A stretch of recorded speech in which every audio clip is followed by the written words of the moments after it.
Assalamualaikum warahmatullahi ta'ala wabarakatuh. Al-Fatihah. A'udzubillahi minasyaitonir rajim. Bismillahirrahmanirrahim. Alhamdulillahi rabbil alamin. Arrahmanir rahim. Maliki yaumiddin. Iyyaka na'budu wa iyyaka nasta'in. Ihdinas siratal mustaqim. Siratal ladzina an'amta 'alaihim ghairil maghdubi 'alaihim waladdallin. Amin. Alhamdulillahi rabbil alamin. Wassalatu wassalamu ala asyrafil anbiya'i wal mursalin wa ala alihi wa ashabihi ajma'in. Rabbi syrah li sadri wa yassir li amri wahlul 'uqdatam min lisani yafqahu qawli. Subhanaka la ilma lana illa ma 'allamtana innaka antal alimul hakim. Wala hawla wala quwwata illa billahil aliyyil azim. Wala hawla wala quwwata illa billahil aliyyil azim. Wala hawla wala quwwata illa billahil aliyyil azim. Amma ba'd. Yang mulia Tuan Imam, pengurusi surau dan seluruh ahli jawatan kuasa, para ustaz, ustazah, tuan-tuan haji, puan-puan hajah, muslimin dan muslimat, hadirin sidang jemaah yang dirahmati Allah Ta'ala sekalian. Alhamdulillah, kita panjatkan setinggi-tinggi kesyukuran kepada Allah Subhanahu wa Ta'ala kerana dengan limpahan rahmat dan kurniaan daripadanya kita berpeluang untuk sama-sama hadir pada malam yang berbahagia ini bagi mengikuti kuliah Maghrib Dwi mingguan setiap hari Selasa yang pertama dan Selasa yang ketiga pada setiap bulan, untuk sama-sama kita mengikuti pengajian hadis Nabi SAW menggunakan kitab 40 hadis peristiwa akhir zaman yang disusun oleh Ustaz Fahmi Zamzam ataupun gelarannya Abu Ali Al-Banjari An-Nadwi. Alhamdulillah tuan-tuan sekalian, Maghrib pada malam ini kita telah masuk tarikh 18 Rabiul Awal tahun 1445 Hijriah. Mudah-mudahan Allah Ta'ala menerima segala amal ibadah yang kita lakukan dan mempermudahkan kita untuk melakukan amal ibadah pada hari-hari berikutnya, insya-Allah. Alhamdulillah tuan-tuan sekalian, kita telah selesai mengikuti sebanyak 7 buah hadis dalam kitab kita ini. Bermula dengan hadis yang pertama, iaitu hadis berkaitan takwa dan perpaduan, asas keselamatan di akhir zaman. Kemudian hadis yang kedua, kenapa dunia Islam menjadi sasaran pemusnahan. Hadis yang ketiga, seluruh dunia datang mengerumuni dunia Islam. Hadis yang keempat, ilmu agama akan beransur-ansur hilang. Hadis yang kelima, umat Islam mengikuti langkah-langkah Yahudi dan Nasrani. Hadis yang keenam, golongan anti hadis. Dan hadis yang ketujuh yang akhir sekali kita ikuti pada 2 minggu lepas, iaitu hadis golongan yang sentiasa mencapai kemenangan. Malam ni kita sambung hadis yang ke-8, iaitu hadis berkaitan penyakit umat-umat terdahulu. Penyakit umat-umat terdahulu. Penyakit yang pernah ada pada umat zaman dulu yang berterusan ada sampai pada hari ini. Penyakit umat-umat dahulu. An Abi Hurairah radhiyallahu anhu yaqul, sami'tu Rasulullah sallallahu alaihi wasallam yaqul, sayusibu ummati da'ul umam. Faqalu ya Rasulullah, wa ma da'ul umam? Qala al-asharu wal bataru wat takathuru wat tanajushu fid dunya wat tabahudu wattahasudu hatta yakunal baghy, rawahul Hakim. Maksudnya, daripada Abu Hurairah radhiyallahu anhu katanya, aku mendengar Rasulullah sallallahu alaihi wasallam bersabda, umatku akan ditimpa penyakit-penyakit yang pernah menimpa umat-umat terdahulu. Umat Nabi-Nabi terdahulu, orang-orang zaman dulu. Umatku akan ditimpa penyakit-penyakit yang pernah menimpa umat-umat terdahulu. Sahabat bertanya, ada sahabat Nabi bertanya kepada Nabi, apakah penyakit umat-umat terdahulu itu, wahai Rasulullah? Maka jawab Nabi SAW, penyakit-penyakit itu ialah al-asharu, terlalu banyak seronok. Terlalu banyak seronok. Al-asharu. Wal-bataru, terlalu mewah. Wat-takathuru, menghimpun harta sebanyak mungkin. Wat-tanajushu fid dunya, tipu menipu dalam merebut harta benda dunia. Wat-tabahudu, saling marah memarahi. Wat-tahasudu hatta yakunal baghyu, hasud menghasut sehingga jadi zalim menzalimi. Hadis riwayat Imam Al-Hakim. Tuan-tuan sidang jemaah sekalian, malam ni kita bertemu dengan sebuah hadis Nabi SAW yang diriwayatkan oleh seorang ulama hadis, iaitu Imam Al-Hakim. Dia riwayatkan hadis ni sumbernya daripada seorang sahabat Nabi, iaitu Abu Hurairah. Abu Hurairah ni sahabat Nabi antara yang banyak meriwayatkan hadis lah. Jadi Imam Al-Hakim meriwayatkan hadis ni daripada sampailah kepada Abu Hurairah. Abu Hurairah ni sahabat Nabi. Jadi Abu Hurairah dengar ucapan Nabi. Dia kata, aku telah mendengar Rasulullah sallallahu alaihi wasallam bersabda, kamu ni umat Islam ni, ya, akan ditimpa penyakit-penyakit yang pernah kena umat-umat terdahulu. Umat-umat Nabi-Nabi terdahulu. Nanti penyakit-penyakit orang terdahulu ni, kamu pun kena juga penyakit ni. Maka ada sahabat bertanya kepada Nabi, apa dia penyakit tu, wahai Rasulullah? Apa dia penyakit-penyakit umat terdahulu? Penyakit umat-umat terdahulu yang akan menimpa juga kami ni, apa dia? Maka Nabi pun sebut 6 benda ni. Nabi pun sebut 6 penyakit ni. Terlalu banyak seronok, terlalu mewah, himpun harta benda sebanyak mungkin, tipu menipu dalam merebut harta benda dunia, saling marah memarahi, hasud menghasut sampai jadi zalim menzalimi. 6 ni penyakit umat terdahulu, dan 6 ni juga akan menimpa juga umat Nabi Muhammad. 6 ni penyakit umat-umat terdahulu, dan 6 penyakit ni juga akan menimpa umat Nabi Muhammad. Dan ke-6 penyakit yang Nabi sebut ni akhirnya dah menimpa kita pada hari ni.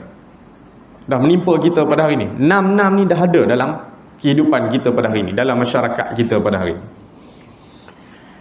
Baik, keterangan daripada pengarang kitab kita ni, almarhum Ustaz Fahmi Zamzam, ataupun gelarannya Abu Ali Al-Banjari An-Nadwi. Dia beri penerangan tentang hadis ni, keterangan hadis ni. Apa kata dia? Penyakit-penyakit yang disebutkan oleh Rasulullah sallallahu alaihi wasallam tadi telah banyak kita lihat di kalangan kaum muslimin pada hari ini. Tak payah tengok masyarakat bukan Islam, tak payah tengok, cukup tengok kita sudahlah. Cukup tengok kita orang Islam. 6 penyakit ni ada di kalangan orang Islam. Banyak sonok, terlalu mewah, himpun harta sebanyak mungkin, tipu menipu dalam merebut harta benda dunia, saling marah memarahi, hasut menghasut sehingga jadi zalim menzalimi. Enam ni ada dalam kalangan orang Islam pada hari ini. Di sana sini kita melihat penyakit ini merebak dan menjala dalam masyarakat dengan ganasnya. Penyakit ni hospital tak ada ubat. Penyakit ni hospital tak ada ubat. Ni bukan sakit jantung ni, bukan kecil manis, bukan darah tinggi, bukan gatal kulit, bukan stroke, bukan. Tu pergi hospital, doktor ada penawar dia, ada ubat dia, apa benda peraturan-peraturan kita kena ikut. Semua penyakit-penyakit ni puncanya daripada sini. Ni hospital tak ada ubat. Penyakit yang berpunca daripada hati ni, ubat dia apa dia? Agama. Ubat dia apa dia? Percaya ada hari akhirat. Bila percaya adanya hari akhirat, menyebabkan orang takut nak buat benda ni. Kenapa dia? Dia tahu hari akhirat nanti berat, nanti hukuman. Maka penyakit-penyakit yang berpunca daripada hati ni, ubat dia hospital tak ada. Hospital tak ada ubat. Farmasi tak ada ubat. Ubat dia apa dia? Agama yang ada dalam diri kita. Agama yang ada dalam diri kita lah jadi benteng kawal kita daripada buat 6 benda ni. Agama yang ada pada diri kita inilah yang menjadi pengawal, jadi benteng yang boleh kawal kita daripada buat 6 perkara ni. Apa lagi yang boleh kawal kita daripada buat 6 perkara ni, 6 penyakit ni? Percaya adanya hari akhirat. Bila kita percaya adanya hari akhirat, kita akan faham hari akhirat ni hari pembalasan.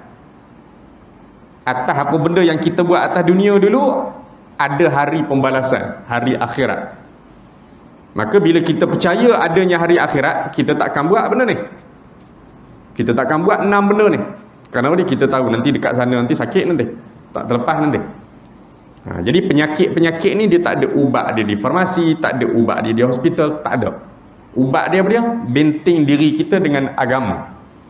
Bila agama dalam diri kita baik, kita takkan buat 6 benda ni. Penyakit-penyakit umat terdahulu ni kita takkan ulang balik. Baik. Yang pertama penyakit apa dia Nabi sebut dalam hadis ni? Al-asharu. Kalau tuan-tuan matikan baris akhir itu, tak payahlah baca ru tu, baca je lah al-ashar. Ni saya baca bersambung-sambung, al-asharu wal-baqaru wat-takathuru wat-tanajushu. Jadi kita bacalah baris akhir. Samalah macam kita baca Quran.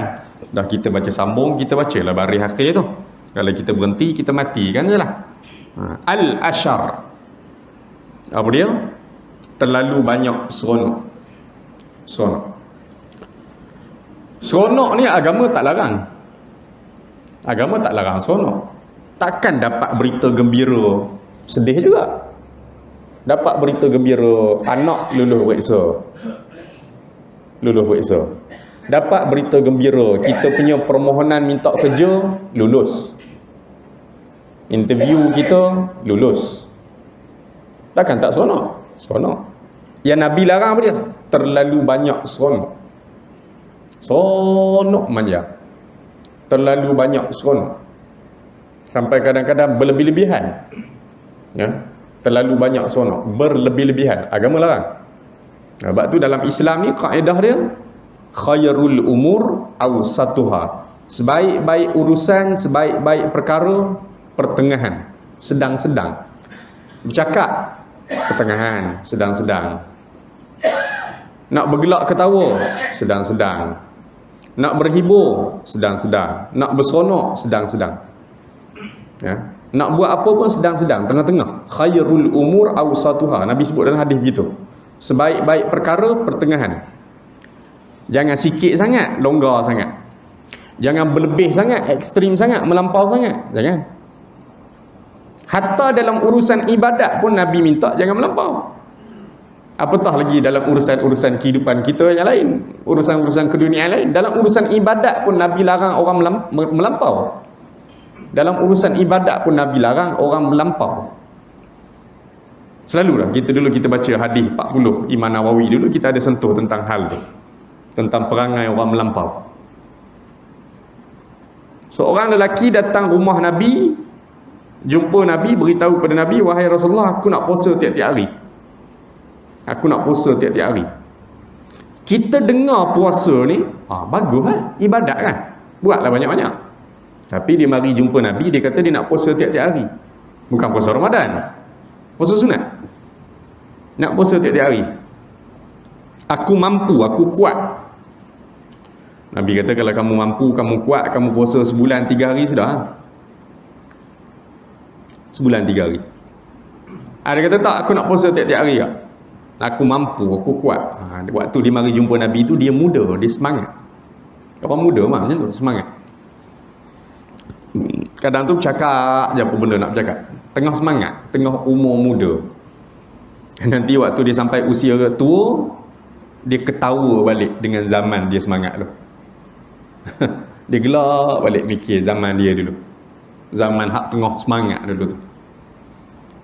Kalau kamu mampu sangat, Nabi kata kamu puasa seminggu 2 kali, Isnin Khamis, Isnin Khamis. Tak ya Rasulullah, aku mampu, aku kuat. Nabi kata kalau kamu kuat sangat, kamu puasa selang-selang lah, puasa selang-selang. Ada hari puasa tak, hari ni puasa tak, hari ni puasa tak, selang-selang lah. Macam puasa Nabi Daud. Selang. Dah kata aku mampu, aku tiap hari boleh. Dah. Setakat tu je lah Nabi berhenti nasihat pada dia. Akhirnya dia pun puasa lah tiap-tiap hari. Sempatlah beberapa waktu dia puasa tiap-tiap hari tu, sampai satu waktu dia letih, dia penat sangat. Dia penat, dia berhenti. Waktu tu dia kata pada dia, alangkah ruginya aku tak dengar nasihat Nabi ambil 3 kali sebulan. Ruginya aku tak dengar nasihat Nabi ambil yang 3 kali sebulan. Kenapa? Dia dah rasa penat dengan ibadat. Dalam urusan ibadat pun Nabi minta sederhana. Ibadat wajib, jaga sungguh-sungguh. Subuh, zuhur, asar, maghrib, isyak, sembahyang Jumaat. Kan? Puasa Ramadan. Ibadat wajib, jaga sungguh-sungguh. Adapun ibadat sunat, buat ikut kemampuan, jangan tiru orang lain. Kita anak murid, kita tengok tok guru kita tiap-tiap malam boleh sembahyang tahajud 8 rakaat. Tu tok guru kita, bukan kita. Maka yang tok guru buat boleh ikut? Boleh. Cumanya boleh ke kali pertama terus kita lompat jadi 8 rakaat? 2 rakaat tahajud pun kita tak pernah buat. Maka naiklah tu ikut step satu-satu. Tak apalah tok guru boleh buat 8, dia mula dengan 2 juga dulu. 2 rakaat tahajud. Dah boleh baru naik 4, naik 6, naik 8. Kita tak pernah lagi tahajud, takkan terus melompat naik nombor 8. Mula dulu 2 rakaat. Dah biasa nanti buat pula tahajud 4 rakaat. Dah biasa nanti naik pula 6 rakaat. Dah biasa nanti naik jadi 8. Supaya apa? Kita tak rasa penat dengan agama, rasa bosan. Lama-lama nanti, penat. Tinggal terus. Maka ibadat sunat susun ikut kemampuan kita, naik sikit-sikit. Orang lain mampu hatam Quran sehari sampai 1 juzuk. 20 muka surat tu. Boleh baca Quran sehari 20 muka surat, 1 juzuk maksudnya. Kita 1 muka surat pun payah. Maka kita tengok orang lain buat 1 juzuk, kita nak pergi lompat juga buat 1 juzuk. Tak boleh. Pelan-pelan. Biasakan dulu 1 muka surat sehari. Biasakan dulu 1 muka surat sehari, 1 muka surat sehari. Okey, dah nampak okey sikit, maintain dah, seminggu 2 cantik dah. Naik sikit. Sehari 2 muka surat. Okey dah sikit, naik sikit, sehari 3 muka surat. Baru dia akan sampai yang sehari 1 juzuk tu. Dia tak boleh lompat-lompat gitu. Nanti dia akan penat. Nabi sebut dalam hadis, inna dina yusrun walan yushaddad dina ahadun illa ghalabah. Agama ni benda mudah. Agama ni benda mudah. Mudah sangat dah urusan agama ni. Daripada 50 waktu semayang, Allah Ta'ala jadikan 5 waktu. Asalnya 50 tu. Waktu Isra' Mi'raj tu Allah Ta'ala perintahkan 50. Nabi duk merayu-rayu, Allah Ta'ala kurangkan 5. 5 waktu semayang tu. Siapa tak boleh semayang diri, boleh semayang duduk, mengiring, baring. Mudah dah tu. Puasa setahun 365 hari, puasa hanya 30 hari. Mudah dah tu. 30 hari pula bukannya penuh, daripada pagi sampai ke maghrib saja. Untuk orang bermusafir boleh buka, nanti ganti semula. Orang sakit, dia boleh buka. Ada rukhsah, ada keringanan dia. Agama ni dah mudah. Agama ni dah cukup mudah. Inna dina yusrun. Agama ni mudah. Dah cukup mudah dah benda yang ada dalam agama ni. Walai yushadda dina ahadun illa ghalabah. Tidaklah seseorang itu memberat-beratkan, memayah-mayahkan urusan agama, melainkan nanti dia akan kalah dengan agama. Dia akan letih dengan agama. Dia akan letih dengan agama. Maka dalam urusan ibadat pun Nabi minta sederhana. Begitu juga dalam hadis Nabi yang kita jumpa pada malam ni. Nabi kata apa dia? Penyakit orang terdahulu terlalu banyak seronok. Nabi tak larang seronok. Nabi tak larang seronok. Ada sesuatu berita gembira, kita seronok lah. Usaha dah lama dah tak dapat-dapat, tiba-tiba dapat, berjaya, seronok. Nabi tak larang seronok. Yang Nabi kata apa dia? Terlalu banyak seronok.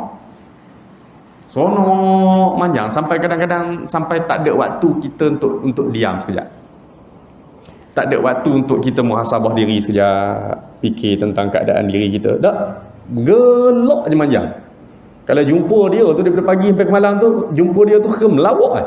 Melawak je panjang. Tak ada waktu hak serius sikit. 24 jam masa Allah Ta'ala bagi ni, kena ada waktu yang kita serius sekejap. Kena ada waktu khas kita serius sekejap. Ni aku tak nak melawak-lawak, tak tu hala mengarut tentu aku tak nak. Ni waktu aku dengan Tuhan. Tajuk.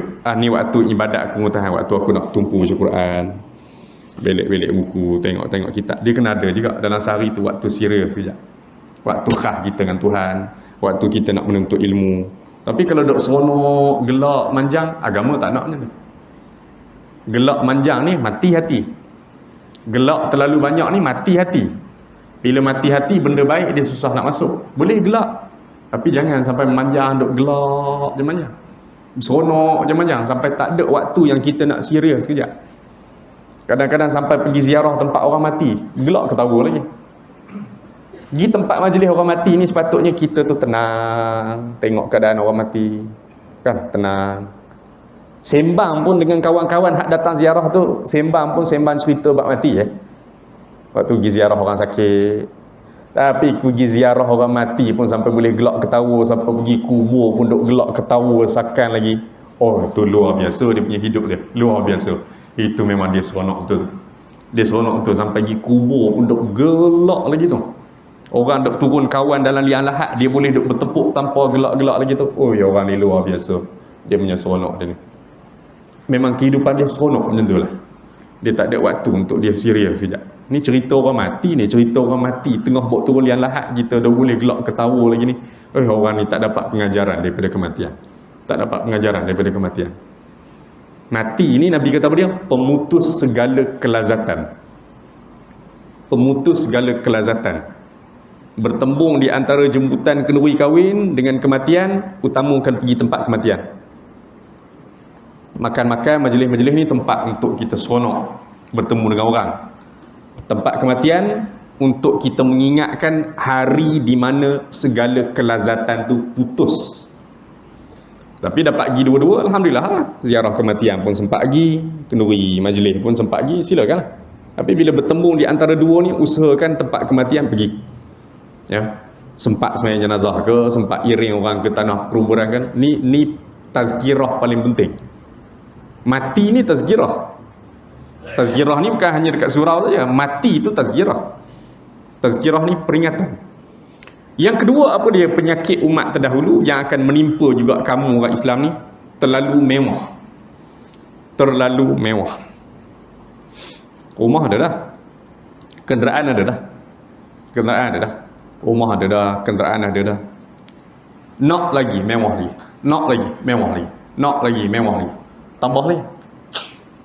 Rumah sana ada, rumah sana ada, rumah sana ada, rumah sana ada. Terlalu mewah kehidupannya, terlalu mewah. Kenderaan dah ada dah, cukup dah. Motor ada, kereta ada dah buah, cukup dah. Ya. Tapi duit banyak. Sampai kadang-kadang tak tahu nak guna ke mana. Kumpul lagi kemewahan. Hidup suasana mewah. Sahabat Nabi ada tak yang kaya? Ada. Abu Bakar, Osman, Abdul Rahman bin Auf, ni antara sahabat Nabi yang kaya. Bila mereka masuk Islam, Nabi tak suruh buang kekayaan. Kerana bila kita nak tengok ada orang Islam kaya, kita nak tengok ramai orang Islam kaya. Bila ramai orang Islam kaya, mudah-mudahan mereka lah jadi pengeluar zakat. Bila ramai orang Islam kaya, mudah-mudahan mereka lah jadi orang yang paling banyak sedekah. Kalau semua orang Islam miskin, nanya kat kita. Nak buat program, nak buat majlis, nak buat aktiviti, kita nak minta sumbangan. Maka orang Islam pakat susah belaka. Agama pun tak nak macam tu. Kena ada orang Islam yang kaya. Dan kita doakan orang kaya ni jadi orang kaya yang soleh. Dia kaya dan dia baik. Dia kaya dan dia tahu peruntukkan sebahagian harta dia ke mana. Yang Nabi larang ni boleh orang yang hidup mewah sampai tak tahu harta ni nak gunakan ke mana. Sebahagian harta ni perlu diberi ke sini, sebahagian harta ni perlu kongsi dengan orang yang memerlukan. Yang tu yang Nabi larang. Akhirnya dia je lah mewah. Dia je lah mewah. Orang pun puji dia. Akhirnya kemewahan dia orang lain dapat tumpang. Orang tak dapat tumpang. Dia je lah seronok dia mewah. Dia je lah seronok dok share cerita kat orang, kereta dia tukar hak baru pula, motor tukar hak baru pula, rumah tukar baru pula. Dia je lah boleh seronok cerita pada orang. Tapi orang boleh tumpang, dia punya nikmat Allah Ta'ala bagi. Orang tak dapat tumpang apa-apa. Dah. Apa yang dapat? Harta ni macam mana nak lipat gandakan bagi besar dia punya saham dia tu bagi berkembang. Sedekah. Sedekah tu saham pada hari akhirat kelak. Sedekah tu saham pada hari akhirat kelak. Setiap harta tu Allah Ta'ala akan keluarkan sebagaimana Allah Ta'ala sebut dalam Quran kan. Harta yang kita sedekahkan ni macam benih pokok. Benih pokok. Setiap kali kita sedekah mengeluarkan 7 tangkai. Setiap tangkai pula 700 pula buah. Kan Nabi sebut dia punya perkembangan sedekah tu sampai 7 tangkai, kemudian jadi 700, berkembang. Tapi kalau dia saja duk kumpul kemewahan kemudian tak beri manfaat pada orang lain, dia tak dapat apa-apa pun. Setakat tu je lah. Dia seronok orang duk sebut dia, oh ni orang kaya tempat kita. Oh ni nak tengok orang kaya, oh ni rumah dia. Nak tengok orang mewah, ni rumah dia.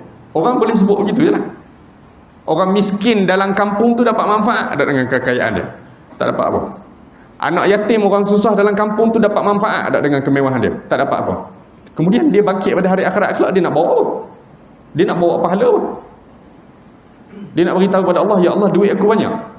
Duit banyak bukan jaminan masuk surga. Duit banyak bukan jaminan masuk surga. Rumah mewah bukan jaminan masuk surga. Perjalanan ke syurga tu bila harta tu kita manfaatkan untuk apa? Dia tak boleh, ya, ni duit aku banyak ya Allah. Lah betul? Duit banyak jadi apa? Duit banyak jadi apa? Kita beritahu pada ya Allah duit aku banyak ni atas dunia tu. Allah Ta'ala akan tanya duit banyak tu guna untuk apa? Jadi orang saja duk sebut kita mewah, kita kaya, orang duk sebut kita mewah, kita kaya.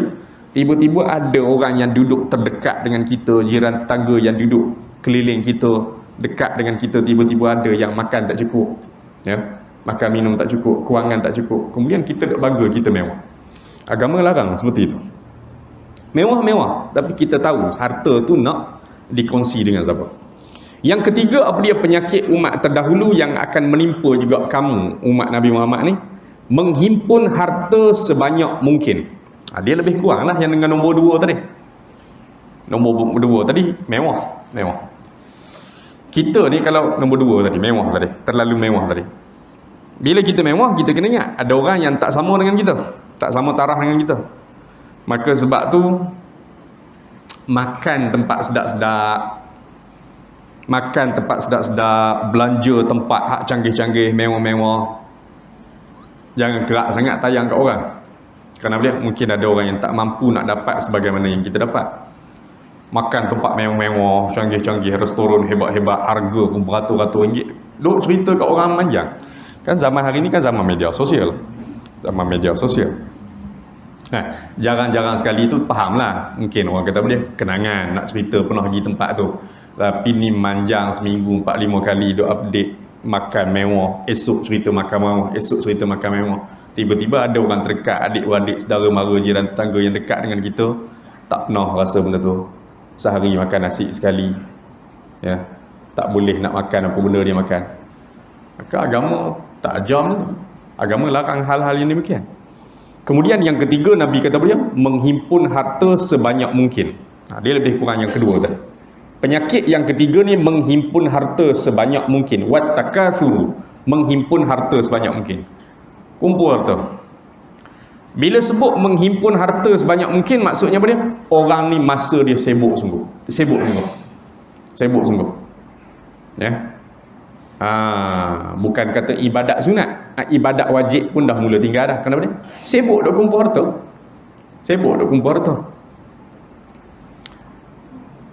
Masjid surau tak sempat datang, majlis ilmu tak sempat datang. Kenapa dia? Sibuk kumpul harta.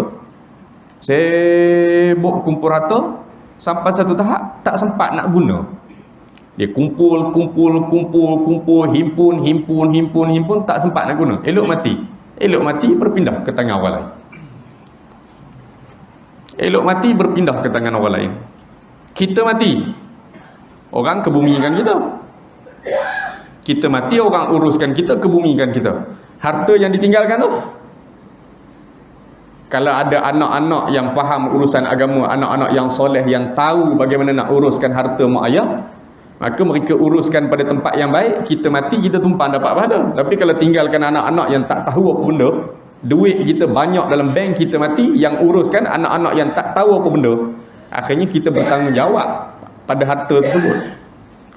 Kita akan tanggungjawab pada harta tersebut. Kita mati, akhirnya orang gunakan harta kita. Ya.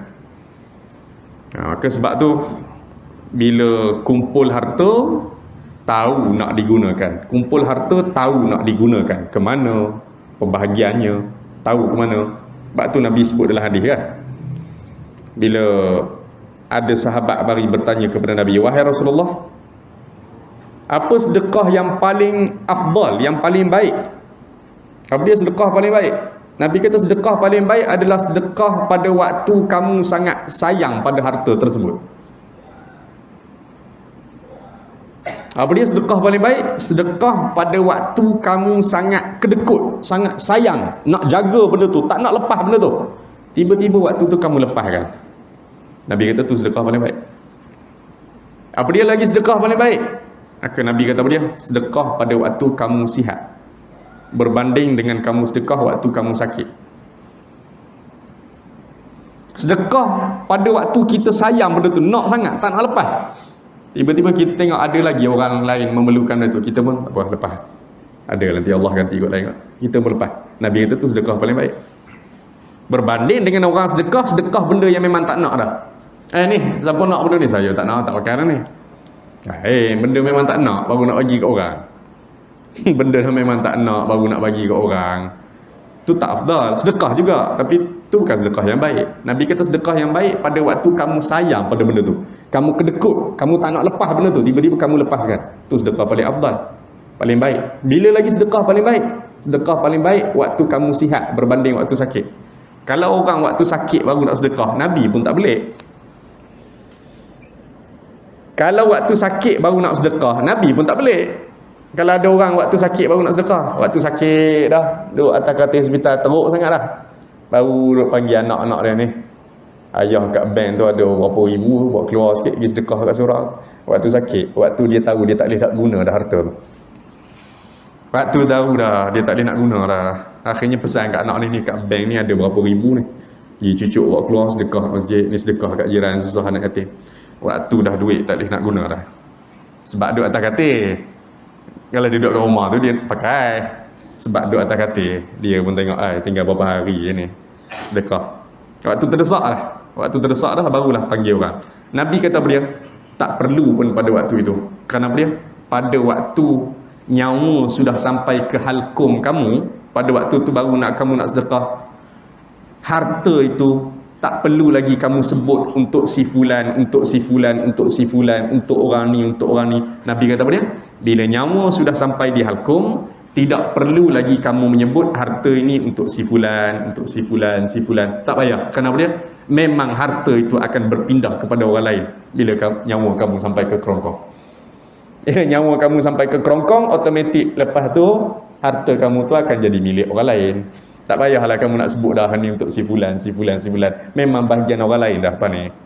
Memang bahagian orang lain. Jadi bila nak sedekah? Waktu tengah sihat. Waktu tengah sihat. Baik. Menghimpun harta sebanyak mungkin. Yang keempat, apa dia penyakit umat terdahulu yang akan menimpa umat Nabi Muhammad? Tipu menipu dalam merebut harta benda dunia. Tipu menipu dalam merebut harta benda dunia. Betul lah. Tadi mewah. Tadi terlalu mewah. Kemudian kumpul harta sebanyak mungkin. Bila dah kumpul harta sebanyak mungkin, dia sampai ke muncak dia, kadang-kadang timbul penyakit baru. Penyakit apa dia? Sanggup tipu pula. Sanggup tipu menipu pula, nak cari harta benda dunia. Mula-mula hidup mewah, melampau-lampau, kemudian himpun harta sebanyak mungkin. Kemudian dia naik lagi penyakit apa dia? Tipu menipu pula. Nak dapatkan harta benda dunia ni sanggup tipu. Tipu cek, tipu tanda tangan. Banyak dalam masyarakat kita ni tipu. Akhirnya harta orang lain pindah jadi milik kita. Tanah orang lain berpindah ke milik kita. Batu sepadan orang lain jadi batu kita. Dia jadi gitu. Kenapa dia? Harta dunia. Harta dunia. Baik, tipu menipu dalam merebut harta benda dunia. Tipu, peniaga menipu, ya. Cari rezeki menipu. Yang kelima, apa dia penyakit umat terdahulu yang akan menimpa umat Nabi Muhammad ni? Wattabarudu, saling marah memarahi. Saling marah memarahi. Sikit-sikit marah, sikit-sikit marah, sikit-sikit marah. Seorang lelaki datang jumpa Nabi, minta kepada Nabi nasihat. Nabi beri kepada dia satu nasihat yang cukup pendek. Lelaki ini jumpa Nabi, minta nasihat. Wahai Rasulullah, beri pada aku satu nasihat, beri pada aku satu wasiat. Nabi kata apa dia? La taghdab. Dulu kita belajar dalam hadis 40 Imam Nawawi tu. Nabi kata la taghdab. Janganlah kamu marah. Dia tak puas hati. Dia minta nasihat ke Nabi. Tiba-tiba Nabi bagi nasihat pendek sangat. Jadi dia pun tak faham. Aku minta nasihat ni, kenapa Nabi kata jangan marah? Rupanya itulah nasihat Nabi untuk dia. Nabi kata la taghdab. Janganlah kamu marah. Dia kata, wahai Rasulullah, berilah wasiat pada aku. Nabi ulang lagi. Nabi kata la taghdab. Janganlah kamu marah. Rupanya itulah nasihat Nabi untuk dia. Pendek je nasihat Nabi tu, cuma dia tak faham. Dia tak faham. Rupanya itulah nasihat Nabi nak bagi. Dengan kawal marah ni banyak benda selamat. Dengan kawal marah ni banyak benda selamat. La taghdab, Nabi kata, jangan kamu marah. Adakah Nabi larang kita marah? Nabi kata la taghdab. Janganlah kamu marah ni. Takkan Nabi tak pernah marah? Berapa kali Nabi marah orang? Berapa kali Nabi marah orang? Ya? Nabi marah orang. Nabi tengok, Nabi pergi ke masjid, tiba-tiba Nabi tengok ada kesan ludah di dinding masjid. Muka Nabi berubah merah, menunjukkan Nabi marah. Perbuatan ni Nabi cukup tak suka, Nabi marah.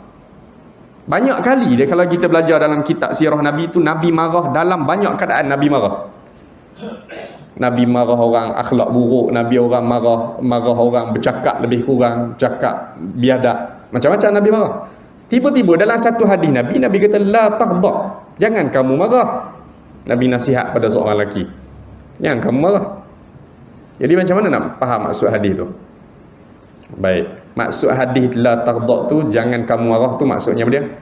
Hendaklah kamu kawal marah. Kamu kawal marah. Kamu tahu bila perlu marah, bila tak perlu marah. Kamu kena tahu bila perlu marah, bila tak perlu marah. Ada waktu memang kita kena marah. Kena marah. Kenapa dia? 4-5 kali dah bercakap benda yang sama. Duk buat perangai itu juga, kena marah. Maksiat tu duk ulang banyak kali dah, kita kena marah juga. Bila tak perlu marah? Orang kali pertama buat silap. Kali pertama buat silap, cakap elok-elok. Dia kali pertama buat silap, mungkin dia pun tak tahu. Dia pun tak tahu kan. Ataupun bila tak perlu marah, benda remeh sangat, kecil sangat, tak perlu marah, boleh je bercakap elok-elok, marah apa benda kan? Jadi apa makna la taghdab, janganlah kamu marah? Maksudnya apa dia? Urus kemarahan tu sebaik mungkin. Kita tahu bila perlu marah, bila tak perlu marah. Bila tak perlu marah. Maka dalam hadis ni Nabi sebut di antara penyakit umat terdahulu adalah saling marah memarahi. Sikit-sikit marah, sikit-sikit marah. Sikit-sikit bercakap kasar, sikit-sikit bercakap kasar. Ada je benda boleh bincang urus elok-elok, tak sikit-sikit marah, sikit-sikit marah. Kan? Sikit-sikit marah, sikit-sikit marah. Kita duduk dalam masyarakat hari ni. Semua orang ni ada ujian hidup, ada tekanan. Tekanan ekonomi, tekanan gaji, macam-macam. Semua orang ada masalah. Semua orang ada masalah. Ustaz ada masalah, tak ustaz pun ada masalah. Orang mengaji tinggi ada masalah, orang mengaji rendah ada masalah. Masalah semua ada. Cumanya kecil ke besar. Orang ni masalah macam ni. Orang ni masalah macam ni. Dan Allah bagi masalah pada kita dalam hidup ni sesuai dengan kemampuan kita. Allah Ta'ala bagi masalah ni, Allah Ta'ala tahu orang ni mampu selesaikan. Maka masalah dia padanan besar ni, dia boleh hadapi. Orang ni Allah Ta'ala tahu kemampuan dia, kekuatan dia. Maka Allah Ta'ala beri masalah pada dia, masalah besar ni. Kerana Allah Ta'ala tahu dia mampu hadapi masalah ni. Ke masalah kita tak sama. Cumanya semua orang ada masalah. Nabi pun ada masalah. Nabi pun ada masalah dalam hidup. Takkan kita tak ada masalah? Masalah ada. Cuma takkanlah setiap kali ada masalah, marah. Setiap kali ada masalah, marah. Setiap kali ada masalah, marah. Kadang-kadang bergaduh dengan orang lain pula kena marah. Tak dapat nak marah kawan tu, orang lain pula kena marah. Kita bergaduh dengan orang kat jalan raya, balik rumah, anak pula kena luku kepala kita. Marah orang lain, habis orang lain habis kena. Orang lain salah, habis orang ni kena marah. Di tempat pejabat, kita nak marah pekerja ni, habis pekerja lain pun kita hantam semua sekali kena marah. Agama tak ajar ni tu. Sedang tengok keadaan. Tengok. Kawal. Sebab tu bab marah ni special. Bab marah ni istimewa sungguh. Sampai Nabi ajar peraturan khas bagaimana nak kawal marah. Nabi ajar aturan khas nak kawal marah. Ya. Nabi kata marah ni bila kamu berdiri, kamu kena duduk. Kita nak marah tu tengah berdiri. Nabi kata apa dia? Duduk. Duduk. Bila duduk ni, dia punya kemarahan kita tu dia boleh turun sikit. Duduk. Ada tempat duduk, duduk. Tapi bila tengah berdiri, sedap. Lagi sedap. Setan lagi sedap. Dia angkat dada macam ni. Kita pun angkat dada kan. Kenapa Nabi larang berdiri? Bila marah, Nabi suruh duduk. Sebab bila berdiri ni, kemarahan tu dia makin naik. Panas tu dia makin naik. Ni. Kita pegang tengah marah ni, pegang dekat kongkong ni. Oi, urat naik ini ni. Urat naik ni tengah marah. Apa bahaya lagi bila marah berdiri? Takut tangan kita tu cepat sangat nak capai apa benda yang ada kat keliling kita ni. Cangkul, besi, kayu. Lagi berat kawan tu. Jadi cerita orang bunuh isteri lah apa semua ni. Ni Nabi ajar. Nabi sebut dah 1400 tahun lepas. Kawal marah. Ada benda kita nak marah kat bini ni. Ada benda bini nak marah kat kita. Tapi kalau tak kawal elok-elok, matilah salah seorang. Sebab tu ada kadang-kadang tu ada benda yang kita kena diam. Jangan balas, biar kawan ni relax lah. Biar dia lepas. Biar lepas. Tak dia dah tenang lagi baru kita jelas elok-elok. Tapi kalau dia pun gini juga, kita gini juga, mati. Bini mati, suami mati. Keadaan hari ni berlaku sampai demikian. Antaranya apa dia? Inilah pesanan Nabi ni. Kawal marah. Berdiri, duduk. Kemudian Nabi kata kalau kamu duduk, marah juga, tak hilang juga. Nabi suruh baring. Start motor balik rumah ambil bantal, tidur. Baring. Baring tu dia redakan lagi kemarahan. Tutup muka, tutup. Baring. Nabi suruh baring. Kalau baring pun marah tu panas juga, berasap juga. Nabi kata bangun pergi ambil wudu. Marah ni daripada syaitan. Syaitan daripada api. Api kalah dengan air, Nabi. Marah ni daripada syaitan. Syaitan tu daripada api. Api dia kalah dengan air. Dia ambil wudu, Nabi kata. Dia ambil wudu. Bila marah. Nabi ajar, marah. Dan yang keenam, apa dia penyakit umat terdahulu yang akan menimpa juga kamu orang Islam ni, menghasut sehingga jadi zalim menzalimi. Menghasut sehingga jadi zalim menzalimi. Hasut ni perkataan bahasa Arab dah sebenarnya dipakai dalam bahasa Melayu. Hasut, hasad, samalah. Dengki. Kita dengki pada orang. Kita nak buat jahat pada dia tak mampu. Kita pergi cucuk orang lain. Kita dengki tengok kawan tu. Kita nak pedajar dia, nak buat penaya dia, kita tak reti. Akhirnya kita duk pergi cucuk orang lain. Oh, dia tu menyembang dia tadi. Macam-macam dia cakap kat hang Mina. Sedap nyucuk kawan tu pula. Nyucuk kawan tu pula. Kawan ni lagi menyucuk orang ni pula. Akhirnya jadi zalim menzalimi. Hasut menghasut sehingga jadi zalim menzalimi.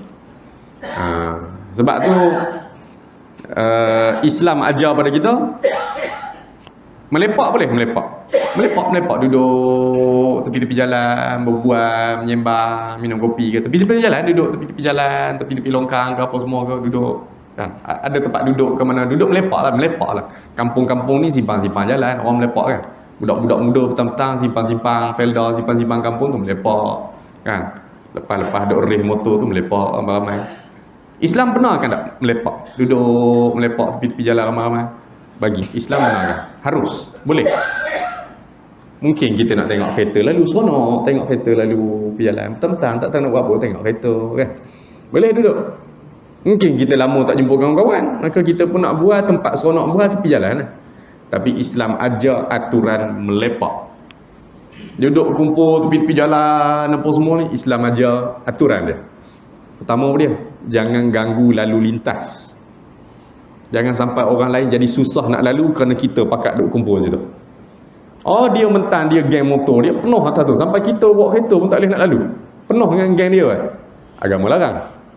Jangan sampai ganggu lalu lintas. Apa dia lagi aturan duk melepak tepi jalan ni? Jaga mulut. Jaga mulut. Jangan asal orang lalu lah. Tak boleh pakai. Lalu hak lain pula. Dia tak boleh pakai dia ni. 10 kereta, 10 tak boleh pakai. Main duduk tepi jalan ni sedap sangat mulut cakap orang. Dia ni tak boleh pakai anak dia ni. Tak pergi lalu orang lain pula. Dia ni baru cerai. Satu kerja pula. Jaga lidah. Yang ketiga apa dia Nabi ajar aturan untuk melepak tepi jalan ni, duduk-duduk tepi jalan. Jaga pandangan. Jaga pandangan daripada benda yang haram. Jaga pandangan daripada benda yang haram. Kita tahu apa benda boleh tengok, apa benda yang tak patut tengok. Apa benda nak tengok bini orang lama-lama. Tengok sampai kawan tu jalan pun jadi kiri kanan pun tak betul dah. Kita duk tengok atas bawah itu. Agak mengelarang. Apa dia lagi? Jaga pandangan. Jangan pandang orang dengan pandangan sinis. Kan ada orang suka pandang, orang Melayu sebut jangan pandang sebelah mata. Memang sebelah mata kan dia pandang tu. Maksudnya pandang tu sebelah mata tu. Tengok orang aku kenal dia. Tu pandang orang sebelah mata tu dia panggil tu. Bihasbi mri'in minasyarri ayyakhira akhahul muslim. Cukuplah seseorang itu dianggap jahat bila dia merendah-rendahkan muslim yang lain. Bihasbi mri'in minasyarri ayyakhira akhahul muslim. Cukuplah seseorang itu dianggap jahat bila dia merendah-rendahkan muslim yang lain. Tuan-tuan sekalian, akhir-akhir ni saya nak sebut jugalah. Kalau sampai-sampai lah pada yang berkaitan akhir-akhir ni muncul satu kelompok, satu gerakan dalam masyarakat kita ni, gerakan gempur warga asing. Saya ada pandangan sedikit yang berbeza lah. Kalau tuan-tuan berbeza dengan saya pun tak ada masalah. Pertama, negara ada peraturan. Malaysia ada peraturan, Indonesia ada peraturan, Thailand ada peraturan, Singapura ada peraturan, Amerika ada peraturan. Setiap negara dia ada aturan dia. Untuk dia nak menjaga kedaulatan negara. Kalau negara tak ada aturan, hancur negara kan. Jadi orang tak bagi negara berdaulat. Negara berdaulat tu dia kena ada raja kan. Kemudian dia kena ada perlembagaan negara. Kemudian dia kena ada rakyat. Kemudian dia kena ada batas sempadan negara. Itu dipanggil negara berdaulat. Ada raja ataupun ketua kerajaan. Kemudian ada perlembagaan negara. Ada rakyat. Kemudian ada batas sepadan. Malaysia dia ada batas sepadan dia. Thailand ada sepadan dia. Indonesia dia ada sepadan dia. Itu kita sebut negara berdaulat. Maka sebuah negara yang berdaulat ni dia nak kena jaga perlembagaan dia, peraturan negara dia. Betul lah tu. Betul lah tu. Kita faham lah tu kan. Kita faham lah tu. Kita faham lah tu. Setiap negara ada peraturan, ada undang-undang ni. Betul lah. Kita nak pergi marah warga asing. Tak kira lah daripada negara mana. Bangladesh ke, Myanmar, Rohingya ke apa. Tak kira lah. Apa benda yang kita nak cegah, apa benda yang kita nak pergi gempur, apa benda nak pergi benteras. Pertama, Sebelum kita nak bercakap bab gempur, benterah, pertama, hormati pihak berkuasa yang ada dalam negara. Negara ada polis, negara ada aturan, ada askar, ada penguat kuasa dan sebagainya. Baik, satu. Ya. Hormatilah peraturan yang ada dalam negara tu. Negara tu ada pihak berkuasa. Yang kedua, kalau kita rasa pihak berkuasa tak jalankan tugas, kita rasa pihak berkuasa tak jalankan tugas ni sebab ni ramai gini macam-macam lah kan. Pertama, dakwaan kita kena ada bukti. Kita tak kata penguat kuasa kita makan rasuah ni sebab ni warga asing boleh bebas. Kita ada bukti. Ada bukti buat aduan. Kalau tak ada bukti, banyaknya sangkaan, maka agama larang sangkaan-sangkaan. Akhirnya kita anggap semua sekali penguat kuasa ni makan duit haram lah ke. Padahal sebahagian penguat kuasa ni anak kita, adik-beradik kita, saudara mara kita. Akhirnya kita hukum semua sekali penguat kuasa ni makan duit tepi, makan duit dengan cara batil dan sebagainya. Ada bukti jelas seperti tu? Tak ada. Bila tak ada, sangkaan. Agama larang sangkaan. Mungkin ada beberapa orang yang makan duit dengan cara yang tak betul. Boleh kita hukum semua penguat kuasa macam tu? Tak boleh. Mereka pun ada anak bini nak diuruskan.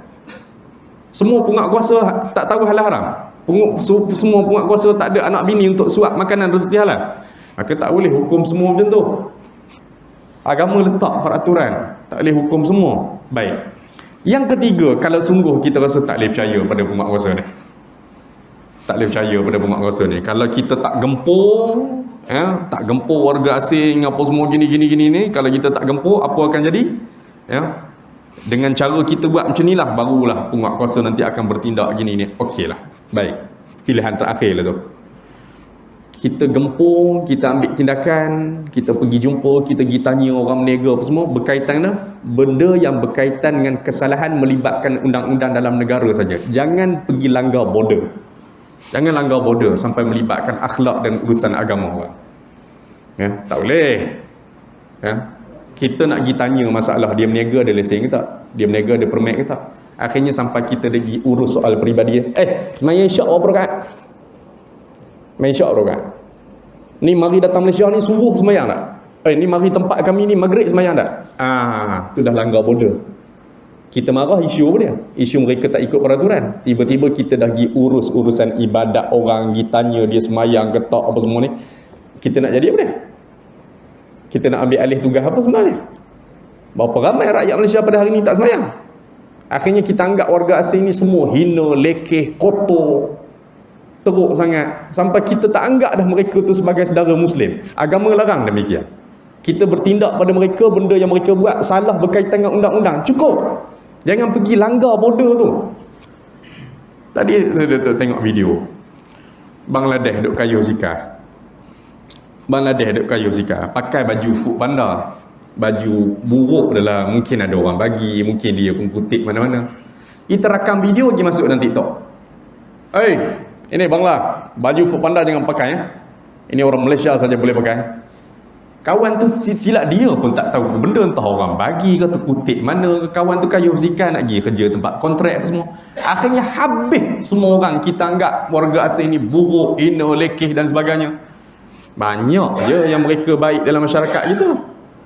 Banyak je yang elok. Maka tumpu pada benda yang berkaitan dengan kesalahan undang-undang, sudah. Jangan pergi ambil benda lebih daripada benda tu. Kita semayang Jumaat, orang azan Jumaat, orang azan hari Jumaat, berapa ramai yang duduk di kedai-kedai makan tengah-tengah hari tak pergi semayang Jumaat? Siapa dia? Masyarakat kita.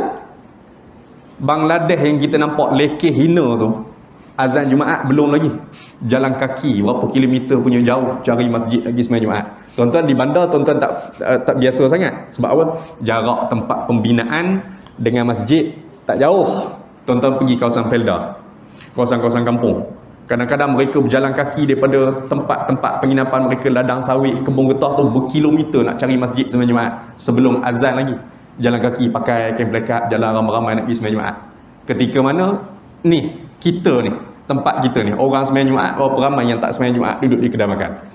Sebab tu janganlah hukum semua sekali Bangladesh, janganlah hukum semua sekali warga asing ni macam mereka ni bukan Muslim. Kita hukum mereka tu, jangan sampai kita anggap mereka tu bukan Muslim, hina, pelekeh, sampai kita tak beranggapan mereka tu Muslim.